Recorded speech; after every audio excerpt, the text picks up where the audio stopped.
Hello guys, তোমরা কি thumbnail দেখে বুঝতে পারছো আজকের রেসিপিটা আসলে কি? এটা সত্যি দুর্দান্ত একটা রেসিপি। দেখো, এইরকমভাবে গোটা গোটা ডিম খেতে কিন্তু আমরা কম বেশি সকলেই পছন্দ করি। ডিম তোমরা কে কে আমার মতো পছন্দ করো অবশ্যই কিন্তু আমাকে কমেন্ট করো।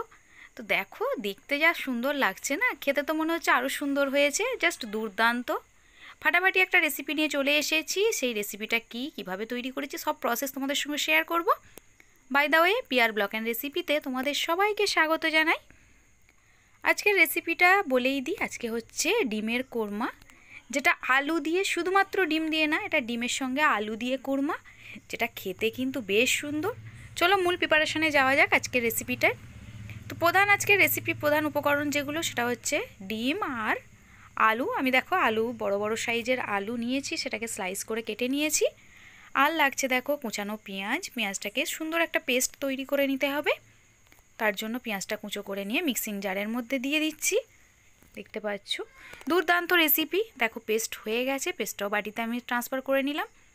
নেক্সট আমার কী কী লাগছে দেখিয়ে দিই। লাগছে গরম মশলা, তার মধ্যে দারুচিনি, এলাচ, লবঙ্গ, লাগছে তেজপাতা, স্লাইস করে কাটা পেঁয়াজ, আর লাগছে দেখো মৌরি।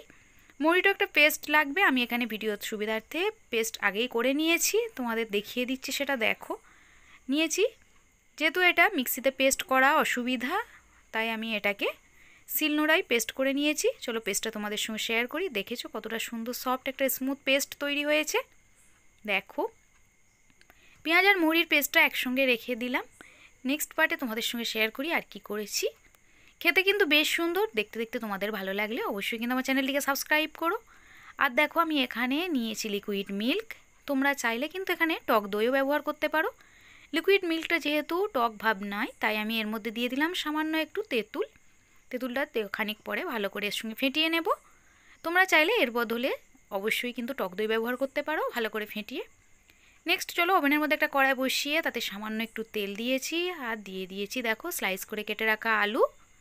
দেখতে পাচ্ছ স্লাইস করে কেটে রাখা আলু দেওয়ার পর দিয়ে দিলাম সামান্য একটু নুন। নুনটা এখানে অল্প পরিমাণে ব্যবহার করব, কারণ নেক্সট আমি আবারও নুন অ্যাড করব।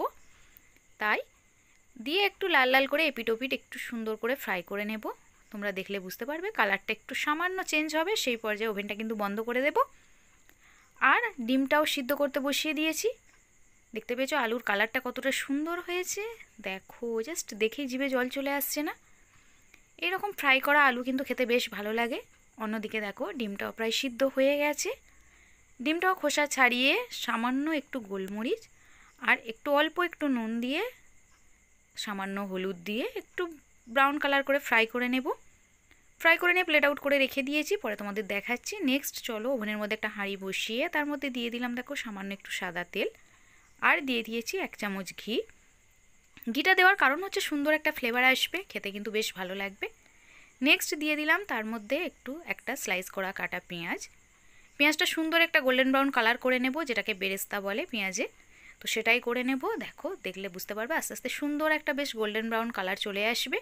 সেই পর্যায়ে কিন্তু আমি খানিকটা পেঁয়াজ মানে বেরেস্তা কিছুটা ফ্রাই করা পেঁয়াজ আমি তুলে রেখে দিয়েছি। নেক্সট যেটা ছিল তার মধ্যে দিয়ে দিলাম দেখো আর আগে থেকে পেস্ট করে রাখা পেঁয়াজটা যে পেস্ট করে রেখেছিলাম, সেই পেস্ট করা পেঁয়াজ দিয়ে দিলাম দেখো মৌরির পেস্ট, দিয়ে দিচ্ছি আদা রসুনের পেস্ট। 2 চামচ আদা রসুনের পেস্ট এখানে ব্যবহার করেছি, আর 1 চামচ মৌরি পেস্ট ব্যবহার করেছি। দিয়ে ওভেনটাকে জ্বালিয়ে দেখো দিয়ে দিলাম দুটো তেজপাতা, দেখতে পাচ্ছ। আর দিয়ে দেব গরম মশলা, যেটা গরম মশলা আগে থেকে রেডি করে রেখেছিলাম সেটা, একটা লবঙ্গ, একটা এলাচ, আর অল্প একটু দারুচিনি দিয়ে খুব ভালো করে মশলাটাকে কষিয়ে নিতে হবে। তোমরা দেখো দেখতে দেখতে দেখবে একটা সুন্দর কালার চলে আসবে। এর মধ্যে দিয়ে দেব পরিমাণ মতো নুন। আমি বলেইছি আগে নুনটা আমি অল্প ব্যবহার করেছিলাম আলু ফ্রাই করার সময়, তাই এখানে অল্প একটু নুন আবারও দিয়ে দিলাম। নেক্সট দিয়ে দিচ্ছি দেখো ধনিয়া পাউডার, দিয়ে দেব জিরে গুঁড়ো সামান্য, জিরে পাউডার যেটা। ধনে পাউডারটা একটু বেশি পরিমাণে দেবে, জিরাটা একটু কমই ব্যবহার করবে। দেওয়ার পর দেখো আবারও খুব ভালো করে মশলাটাকে এইভাবে কষিয়ে নেব। দেখো উপরে বেশ মশলা থেকে তেল ছেড়ে আসছে, দেখতে পাচ্ছ কালারটা কতটা সুন্দর হয়েছে। এই পর্যায়ে আগে থেকে ফ্রাই করে রাখা যে আলুটা ছিল সেটাও এর মধ্যে অ্যাড করে দেব। দেখো সুন্দর যে কালার করেছিল সেটাই দিয়ে দিলাম এর মধ্যে। আলুর রঙটা কিন্তু বেশ সুন্দর হয়েছে ফ্রাই করার পর। তোমরা চাইলে কিন্তু কাঁচা বা জাস্ট স্লাইস করা আলু এখানে অ্যাড করতে পারো। আমি একটু সুন্দর যাতে ফ্লেভার আসে তার জন্য এখানে একটু ফ্রাই করে দিয়েছি। নেক্সট আবারও আলুটা দেওয়ার পর খুব ভালো করে মশলাটা এইভাবে কষিয়ে নিতে হবে। দেখতে পাচ্ছ কতটা সুন্দর বেশ মাখা মাখা হয়ে গেছে না?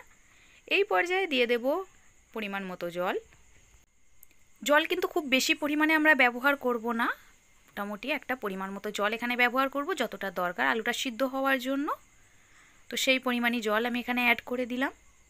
দেখেছো উপর থেকে কালারটা কিন্তু বেশ সুন্দর লাগছে। নেক্সট দেখো যখন জলটা ফুটে আলুটা একটু সিদ্ধ হয়ে যাবে সেই পর্যায়ে দিয়ে দেবো আগে থেকে যে লিকুইড মিল্কটা আমি তেঁতুল ভিজিয়ে রেখেছিলাম সেই লিকুইড মিল্ক। এই পর্যায়ে তোমরা চাইলে এখানে টক দই অ্যাড করতে পারো, ভালো করে ফেটিয়ে নিয়ে। দেখো আলুটা কিন্তু মোটামুটি সিদ্ধ হয়ে গেছে। নেক্সট খুব ভালো করে আবারও একটু নাড়াচাড়া করে এর মধ্যে অ্যাড করে দেব পরিমাণ মতো চিনি। কোরমা একটু মিষ্টিভাবেই থাকে তাই আমি এখানে চিনি ব্যবহার করব। তোমরা চাইলে চিনিটা কম বা বেশি করতে পারো, এটা অপশনাল। আমি এখানে 2 চামচ চিনি ব্যবহার করেছি কারণ যেহেতু কোরমার পরিমাণটা অনেকটাই তার জন্য। দেখো দিয়ে আবারও একটু নাড়াচাড়া করে নেব এইভাবে।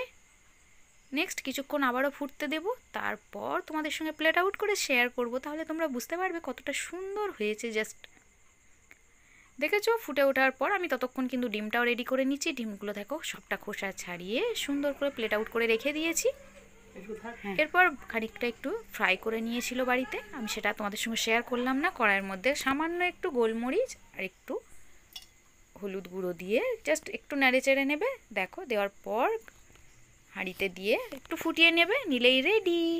দেখো জাস্ট দেখো, দেখেই জিভে জল চলে আসছে না? সত্যি কথা বলো কিন্তু বন্ধুরা, দেখেই জিভে জল চলে আসছে। আমার তো খুবই ভালো লাগছে। ডিম কিন্তু আমরা কম বেশি সকলেই পছন্দ করি, বাচ্চা থেকে বড় সকলেই। তো ডিমকে যদি একটু অন্যরকমভাবে এইভাবে ট্রাই করা যায় বেশ মন্দ হয় না। চলো এবার প্লেট আউট করে দেখাই, তাহলে তো তোমরা বুঝবে আরও কতটা সুন্দর হয়েছে। দেখো জাস্ট আলুর রঙটা দেখো, কালারটা তো কিন্তু বেশ সুন্দর হয়েছে, দেখতে পাচ্ছ? সঙ্গে ডিমে ভরা, সত্যি তাই অসাধারণ লাগছিল দেখতে। গোটা গোটা এইরকম ডিম খেতে কে কে পছন্দ করো অবশ্যই আমাকে কমেন্ট করো। নেক্সট দেখো দিয়ে দিলাম উপর থেকে বেরেস্তা, যেটা পেঁয়াজটা গোল্ডেন ব্রাউন করে কালার করে রেখেছিলাম, সেই গোল্ডেন ব্রাউন কালারের পেঁয়াজ সেটা উপর থেকে ছড়িয়ে দিলাম। দিলেই জাস্ট রেডি টু সার্ভ। দেখো এভাবে যদি সাজিয়ে গুছিয়ে বাড়িতে রিলেটিভ আসলে তাদেরকে যদি সার্ভ করা যায় তারা কিন্তু বেশ খুশি হয় আর খেতে দিতে ভালোও লাগে। বাড়িতে শুধু রিলেটিভ কেন, বাড়ির লোককেও যদি এইভাবে একটু সাজিয়ে গুছিয়ে খেতে দেওয়া যায় বেশ মন্দ হয় না। তো দেখো দেখতে দেখো। হ্যাঁ সত্যি বন্ধুরা, তোমাদেরও যদি ভালো লাগে এই রেসিপিটা অবশ্যই কিন্তু আমাকে কমেন্ট করো, আর পারলে অবশ্যই চ্যানেলটিকে সাবস্ক্রাইব করো। ফেসবুক থেকে দেখে থাকলে পেজটিকে ফলো করে দিও, যাতে আরও সুন্দর সুন্দর রেসিপি তোমরা পাও সবার আগে। তার জন্য অবশ্যই বেল আইকনটি প্রেস করে দিও যাতে সুন্দর সুন্দর ভিডিও তোমাদের কাছে পৌঁছায়। বাই, সকলে ভালো থেকো, সুস্থ থেকো অ্যান্ড বি কেয়ারফুল।